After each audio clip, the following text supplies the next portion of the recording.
ప్రకారంగా ప్రభుత్వ స్థలాన్ని కేటాయిస్తూ జీవో ఇచ్చిండ్రు, లేఅవుట్ కూడా మా అజయ్ గారు ఆ రోజు తయారు చేపించిండ్రు.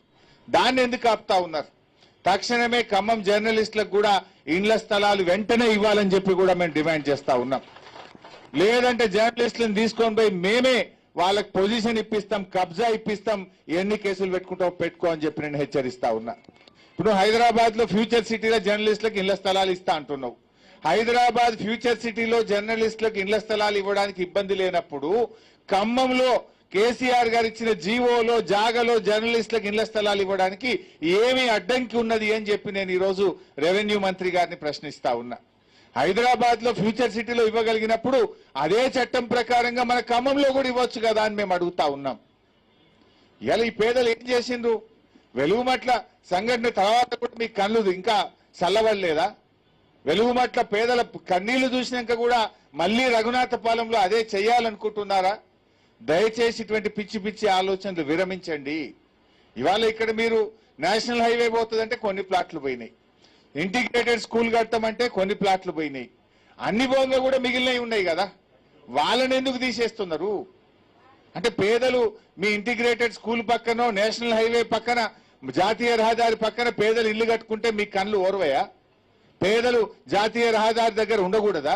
అంటే ఈ స్థలం విలువైంది, ఇది 30,000 గజం అయింది, ఈ గరీబోళ్ళకి 30,000 గజం ఇచ్చుడు అవసరమా అనుకుంటున్నారా?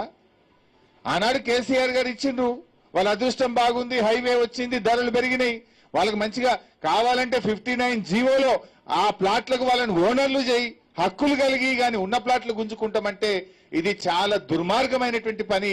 దీన్ని తక్షణమే విరమించుకోవాలని చెప్పి కూడా ఈ రోజు మేము కోరుతా ఉన్నాం.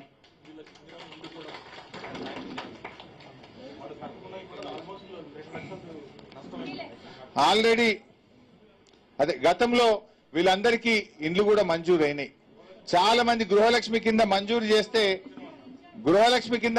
చేస్తే వాళ్ళు బేస్మెంట్లు కూడా కట్టుకున్నారు. ఇది గృహలక్ష్మి మంజూరి పత్రం. వాళ్ళకు ప్లాటు ఇచ్చినాం, గృహలక్ష్మి కింద ఇల్లు కూడా ఇచ్చినాం. నువ్వు ప్లాటు గుంజుకుంటువి, అప్పు చేసో కష్టపడో బంగారం కుదబెట్టో ఓ 2-3 లక్షలు ఖర్చు పెట్టి బేస్మెంట్ కట్టిండ్రు, కొందరు ఇండ్లు కట్టుకున్నారు, కొందరు రేకులు వేసుకున్నారు. ఆ ఇండ్లు కూల్చడం ఇది సరి అయినటువంటిది కాదు.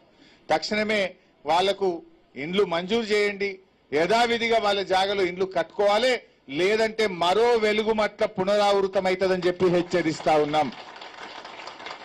బీఆర్ఎస్ పార్టీ వీళ్ళందరికీ న్యాయం జరిగేదాకా వీళ్ళకి అండగా ఉంటుందని కూడా హెచ్చరిస్తా ఉన్నాం.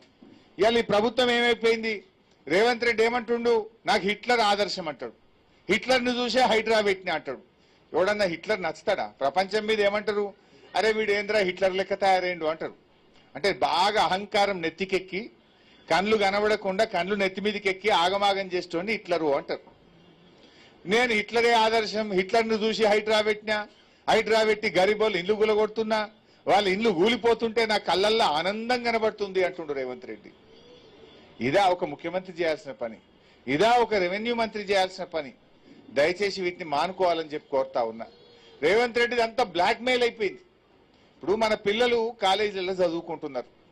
కేసీఆర్ గారు ఉండగా పిల్లల చదువులకు ఫీజు రియంబర్స్మెంట్ డబ్బులు ఏడాదికి ఇస్తుండే కేసీఆర్. 9.5 ఏళ్లలో 19,500 కోట్లు ఫీజు రియంబర్స్మెంట్ కు కేసీఆర్ గారు ఇచ్చారు.